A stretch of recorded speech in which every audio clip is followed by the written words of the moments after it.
আজকে রেসিপিতে রান্না করব টক ছোটো মাছ দিয়ে। মাছগুলি ভেজে নিয়েছি।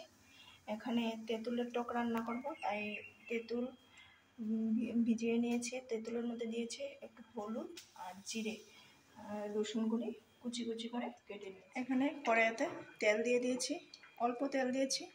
টক রান্না একদম ইজি, খুব তাড়াতাড়ি টক রান্না হয়ে যায়। তেলের মধ্যে রসুন দিয়েছি, রসুনের মধ্যে হালকা হলুদ আর একটু লবণ দিয়ে দিয়েছি। এখন এগুলি লাল লাল হয়ে গেলে তেঁতুলের জলটা দিয়ে দেবো। ভাজাটা হয়ে গেছে, এখন তেঁতুল জল দিয়ে দেব।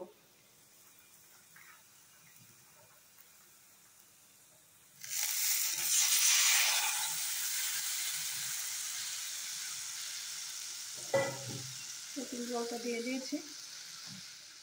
টকের মধ্যে মাছ দিয়ে দিয়েছি, আরও জল অল্প দিয়েছি, আর টক তো এটা একটু ঝোল লাগবে। এখন টক রান্না হয়ে গেছে, 5-10 মিনিট জাল হবে, তো তারপর বন্ধ করে দেব।